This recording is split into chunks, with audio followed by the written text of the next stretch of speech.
Welcome back to the daily Rambam class. We are up to the 11th chapter of the laws of Shgogos, of offerings that a person brings for mistakes that he made. It is Thursday, so we will begin with a brief revision of where we are up to in the Rambam. We are learning the Rambam's Mishnah Torah, which is the name of his 14-volume book. Let's take a quick look at that. The Rambam's Mishnah Torah, as we just mentioned, has 14 volumes. We are in volume number 9, which includes the laws of the Karbanos, or more specifically, private offerings. So we're on volume 9 out of 14. Looking now at the same 14 volumes with their subjects. There are a total of 83 subjects discussed in the Rambam, divided between these 14 volumes, and a total of 1,000 chapters. Each subject has approximately, on average, about 12 chapters.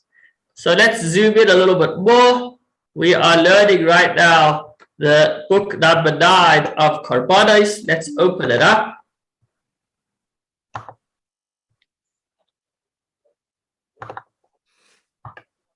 The book of Karbanos has 6 topics, 6 subjects that speak about personal offerings. We learned about the Paschal Lamb over 10 days, 10 chapters. We learned about celebrating Yom Tov, 3 chapters on that. We learned about the mitzvah to bring 4 firstborn animals and give them to the Kohen, 8 chapters on that. We learned, and we are now learning about Shgogos mistakes, 15 chapters on that. We are already on chapter 11.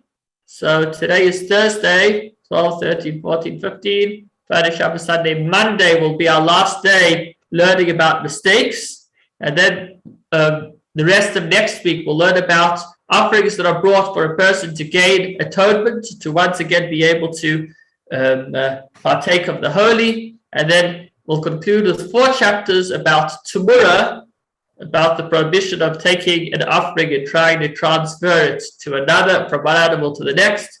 So we are nearing the end of all of the laws of Karbanos, the book of private offerings. But for today, let's take a look at the topic of Shgogos.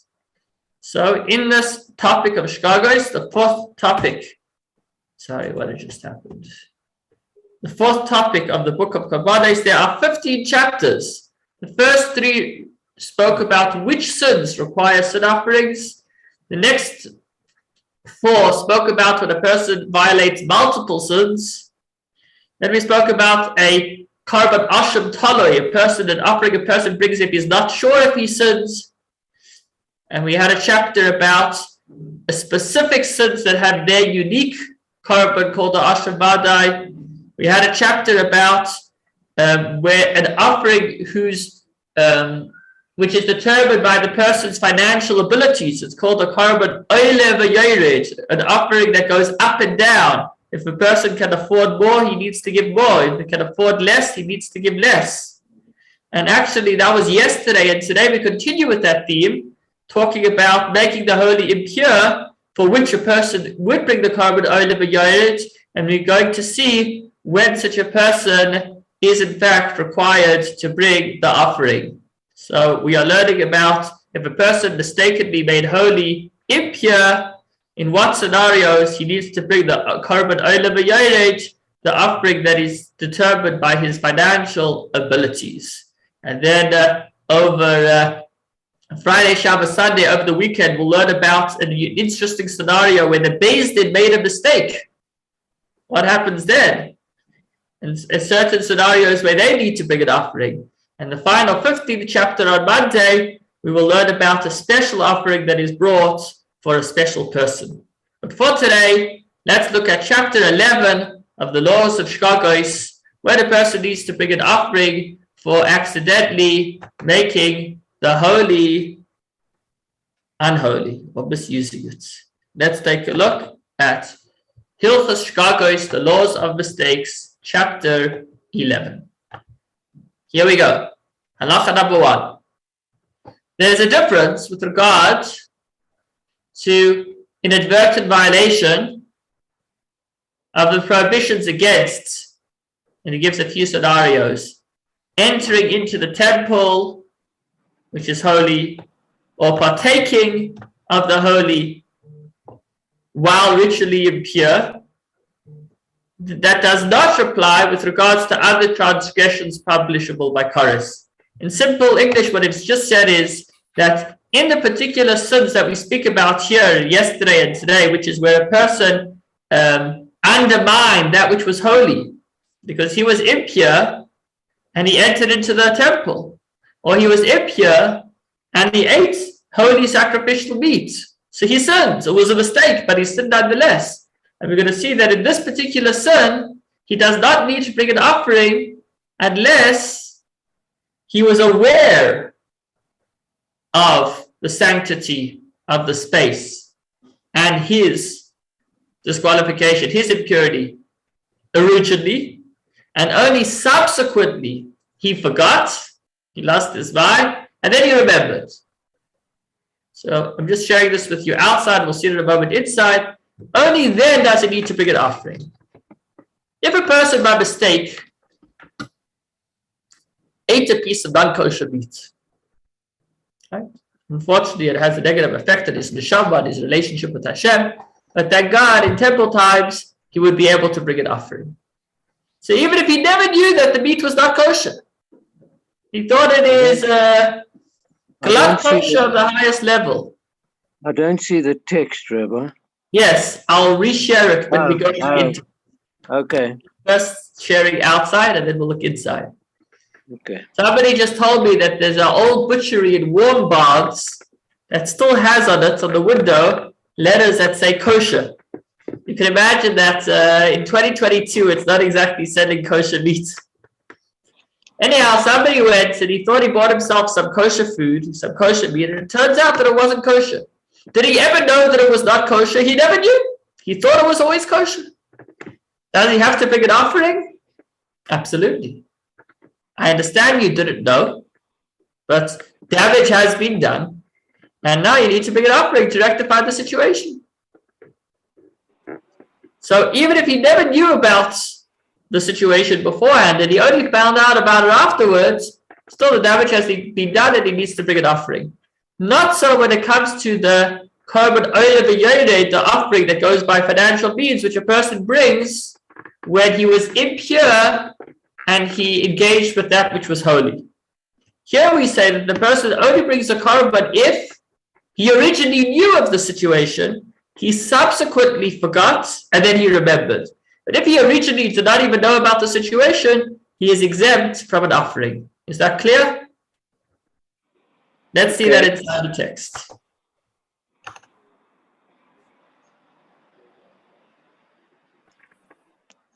So what's the difference? With regards to all the other transgressions punishable by Koris, if a person inadvertently transgressed and then became aware, he is liable for a sin offering even though he had no knowledge of the transgression beforehand. With regards to the prohibitions against entering the temple and partaking of consecrated food, of engaging with the holy, while he was impure, while he was tameh, by contrast, one does not bring an offering, this adjustable gift offering, unless he was aware of the ritual impurity. Originally, he knew he was impure, and he knew that the item was holy, or the base of Mikdash was holy, and then he forgot, and then he remembered. Only then does he bring an offering. So let's spell this out. There's six scenarios over here. You can see if you could catch all six scenarios. He unknowingly contracted impurity, so he didn't know that he was impure. He had stepped on a corpse, he had no idea. He's impure now. And then he entered the temple, which is holy, or partook of consecrated food, which is holy. And then he became aware that he had contracted impurity, right? Just to use an example, what happens if a guy doesn't know he has COVID? He never knew. And then he goes and he engages with, I don't know, he has a nice l'chaim with somebody. And then subsequently, he discovers that he was just in touch with somebody with COVID, and he himself has COVID. So obviously, he may have spread the virus. Things may have happened. But when it comes to this scenario, spiritual impurity, not COVID, but spiritual impurity, where the person had become impure, he was unaware, he entered into the temple, and then he became aware, he's exempt.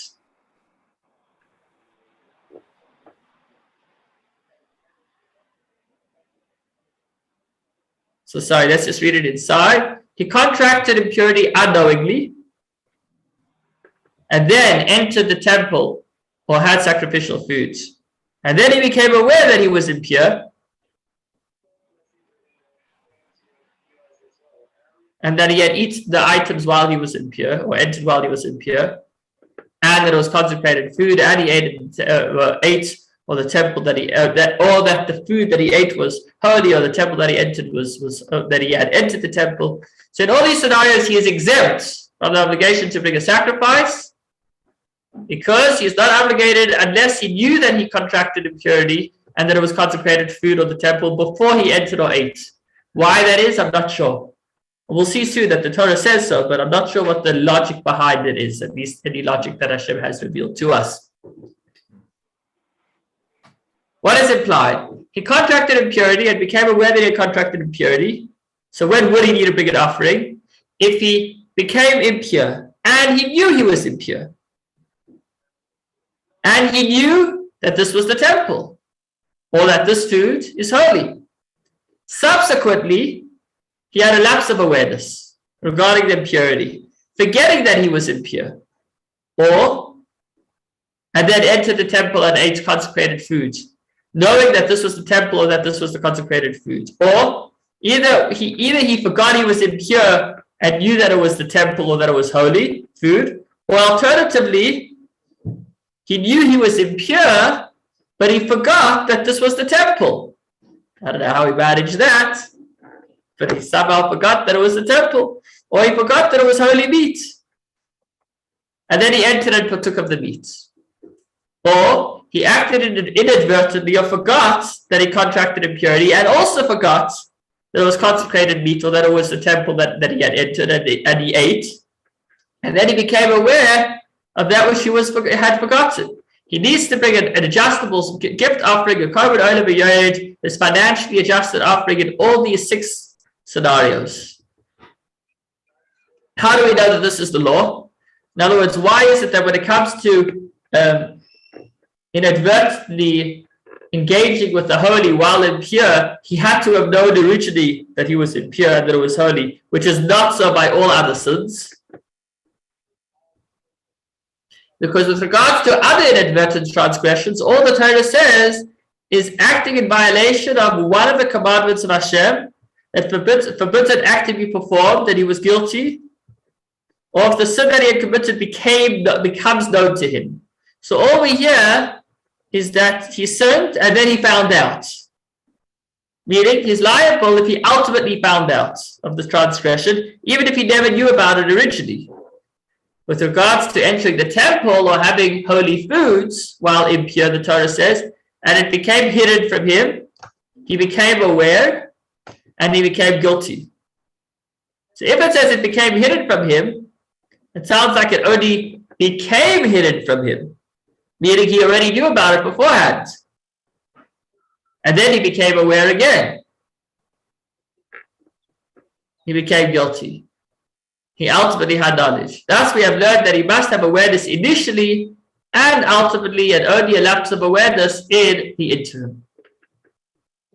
That is the primary halacha that we learned in chapter 11 of the Laws of Shgogos. And now we're going to look at some scenarios of that general principle. If a person contracts impurity and knows that he is impure, and he knows that it's the temple or that it's consecrated foods, but he doesn't know what type of impurity he contracted. How is that possible? Maybe a person touched a piece of something, and it was one of 2 things. It was either a sheretz, it was either a type of pre-crawly that contaminates, or it was a piece of non-kosher meat or non-shafted meat. So he touched it, and he knows it's one of two things, but he's not sure which ones. He knows for a fact that he just became impure, but he's not sure under what basis he became impure. So, is that considered sufficient knowledge for him to be required to bring an offering? The answer is yes. He then forgot that he became impure and entered the temple or ate consecrated food, and after entering or eating, became aware of the type of impurity that he had contracted. He is liable to bring a sacrifice. Although at the outset he did not know the type of impurity he had contracted, since he knew that he was ritually impure, it is considered as if he was aware of his impurity at the outset. So although he didn't know how, he knew that he was impure. If, however, he suffered a lapse of awareness concerning the laws of ritual impurity, meaning he became impure because of contact with a lentil-sized portion of the carcass of a crawling animal. Okay, so usually the minimal amounts to make a person impure is more than a lentil size. It's the size of an olive. But here with creeping crawlies, they're a greater, more intense form of impurity, and they already contaminate from a lentil size. But he didn't know that. And he knew that the carcass of a crawling animal imparted ritual impurity, but he didn't know what size it needs to be in order to make him impure. And then he completely forgot that he had that he had touched this crawling animal, and he entered the temple or had consecrated food, and then he became aware that he had touched an lentil-sized portion of the carcass. So it's unclear whether he actually needs to bring the offering, because although he knew that he touched something that makes a person impure, he didn't know definitively that he was impure, because he only touched the lentil size, and he may have thought that it's only when touching an olive size that he becomes pure. So he knew that he dealt with something that contaminates, but he didn't know whether that contamination actually contaminated him. And therefore, there's an unresolved doubt whether he needs to bring an offering. And as we'll see in a moment, in such a scenario, he doesn't bring an offering. Well, before we get there, another scenario: a person who had never seen the Beis Hamikdash, and he had no clue where it was, and he became impure. He knew he was impure, and he entered the Beis Hamikdash without knowing that it was the actual Beis Hamikdash. I'm reminded of a painful moment of my youth. I was in White Russia in a town called Polotsk. And we went there to do a Pesach Seder. Polotsk actually had a rich Jewish and Hasidic history. We went there to do a Pesach Seder. Sorry, what's the name, Rabbi? What's the name? Polotsk. P-O-L-O-T-Z-K. Thanks. It's in Belarus, White Russia. Anyhow, we did our Pesach Seder, and then the following day, or maybe after, I don't remember exactly when it was. Sorry, 1 second.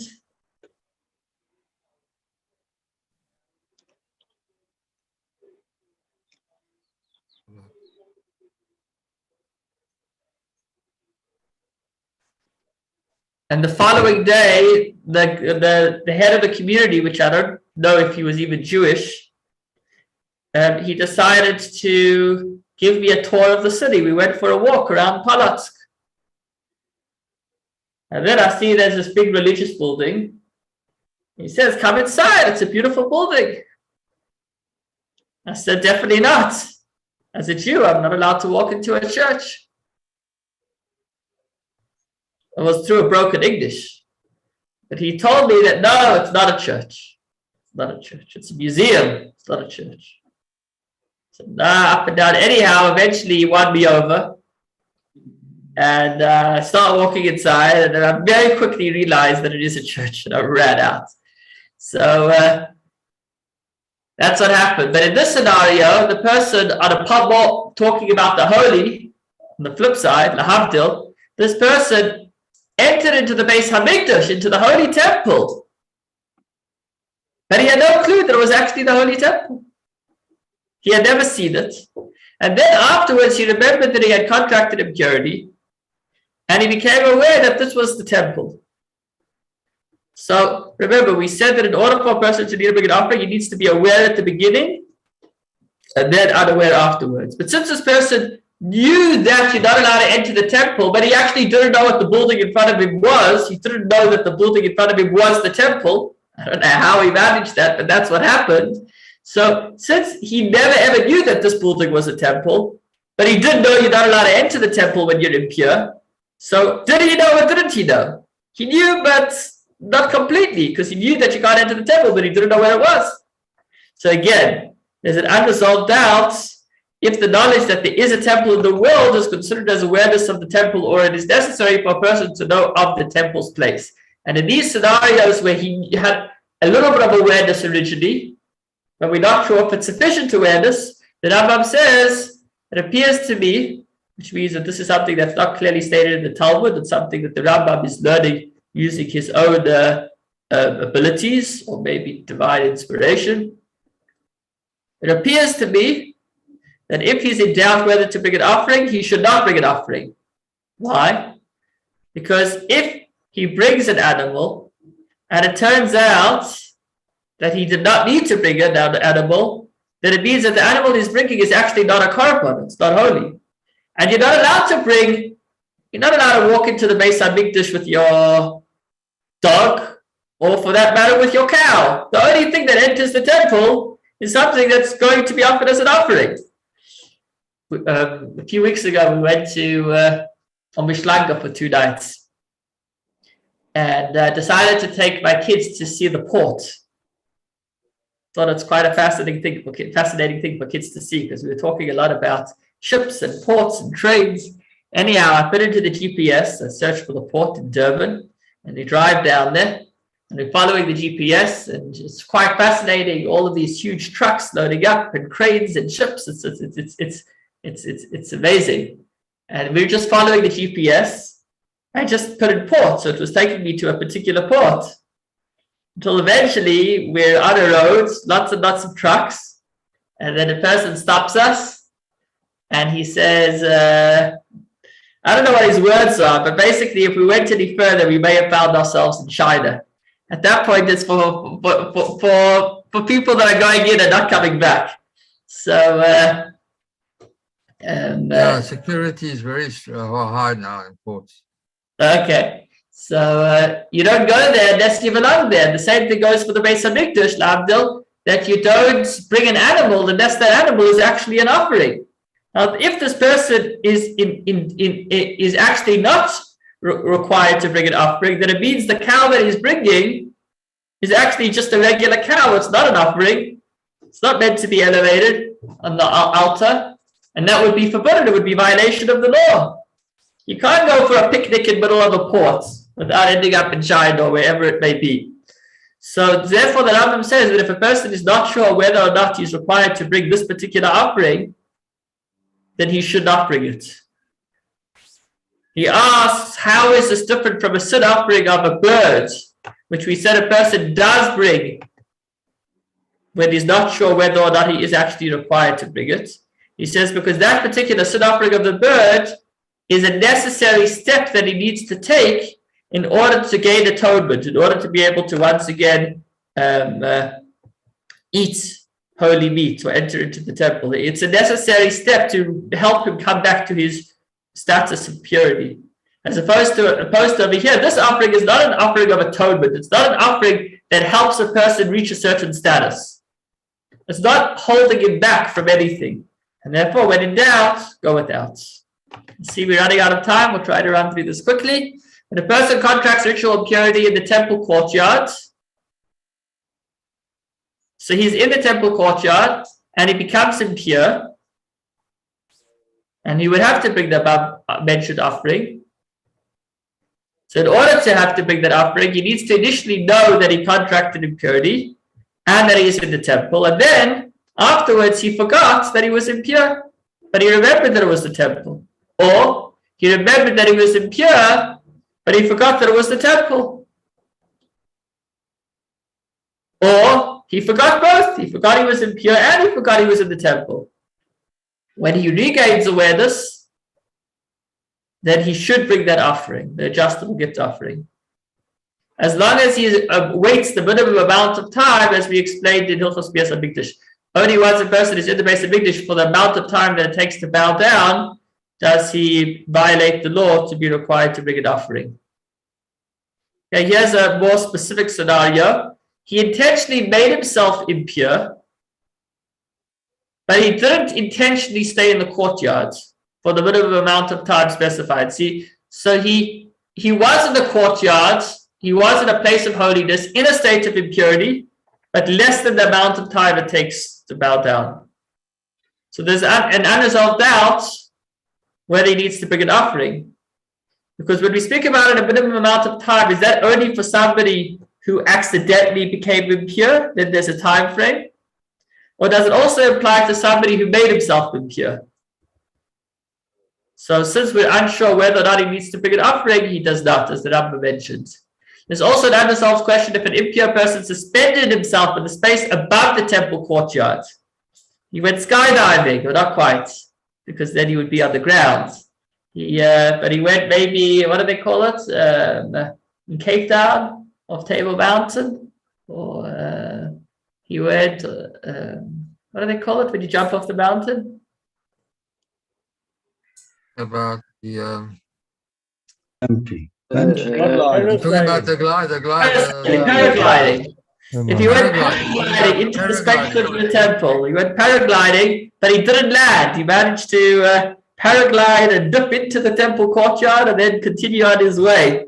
So there's an unresolved doubt whether it's considered like he entered the holy in a state of impurity, and therefore he does not bring an offering. If he's not sure if he entered the temple or had sacrificial meat while he was impure, he doesn't bring a provisional guilt offering, the ashram tali, the one that he brings because maybe he sinned. The offering of maybe sinning doesn't apply to this particular sin. For a person does not bring such a sacrifice unless he is unsure of the violation of a prohibition punishable by Kodesh, for which one brings a fixed sin offering. But this is a different offering. It's the offering that goes up and down based on his financial means. The following rules apply when there were two paths in front of the person, a pure path and an impure path, track 1, track 2. And he walked down the first and then walked down the second. At the time he walked down the second, he forgot that he had walked down the first. If he lost the, see, at this point he's definitely impure. Either he doesn't know which one was which. He doesn't know if he became impure from the first path or the second, but he was definitely impure. If he lost awareness of this ritual impurity and entered the temple or partook of sacrificial food, he needs to bring an offering. Even though he did not have a definitive knowledge of his impurity, because he didn't know if it was the first path or the second one that made him impure. He didn't know which one it was impure. It was just partial knowledge, because he walked down both paths. Since he definitely was impure, he needs to bring a sin offering. For partial knowledge is considered as complete knowledge in this scenario. If he only walked down the first path and then entered the temple and had sacrificial food, he's exempt, because not necessarily is he even impure. And we said if a person is not sure whether or not he sinned in this particular sin of accessing the holy while impure, he does not bring an offering. In the earlier scenario, if he went in both parts, so talking about the two paths. I guess in the last scenario, where he went to the one path and then entered the temple. So he actually sprinkled the ashes of the red heifer on him on the 3rd and 7th day. And he went into mikveh, but after entering the temple. So at this point he's pure, but he had already been in the temple while he was possibly impure. And then he walked down the second path and entered the temple. He definitely needs to bring an offering, because he definitely entered the temple in a state of impurity, either after the first or after the second. Although on each occasion it was unclear, because maybe it was the other path, since at the end of the day he knows that he violated, so he needs to bring an offering. Because we said partial knowledge is considered as complete knowledge. If a person was ritually impure, and two witnesses tell him, you entered the temple, and he tells them, I didn't, he's accepted. He doesn't need to bring an offering. Why? How can he go against the witnesses? Because he could have just said that I entered intentionally. And if a person intentionally sins, then an offering won't help. So since he wanted to avoid the offering, he could have said that it was intentional, therefore we trust his words when he says that he didn't. This is a big discussion. It's called migoy. He said one thing, but he could have said something else. There's a big debate under what foundation is a person's words taken.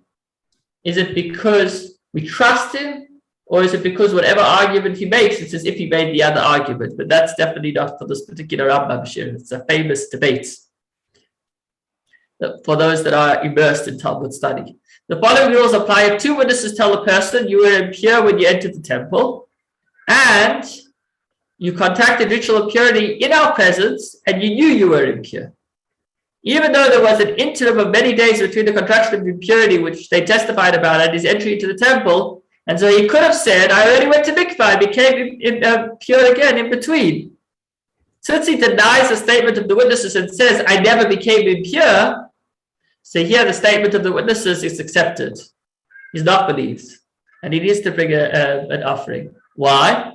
Because if the witnesses can make him get as serious a punishment as execution, certainly they could obligate him for an easier punishment, bringing a sacrifice for he denied the testimony. So in this scenario, we don't say that he could have made a better argument. Sorry, we're going so far on the time. We're almost done. Final halacha number 9. When a person entered the temple or partook of consecrated food in the state of impurity, had a knowledge of the situation at the outset, but ultimately did not have a knowledge of the matter. So he knew originally that he was impure and was the temple, and then he forgot that he never found out. So the goat whose blood is sprinkled in the Holy of Holies on Yom Kippur brings about a tentative atonement for him until he becomes aware. And then we need to bring an adjustable guilt offering.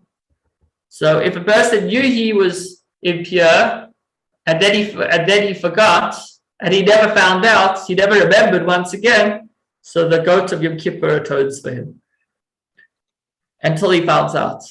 Until he finds out. When he does not have knowledge at the outset,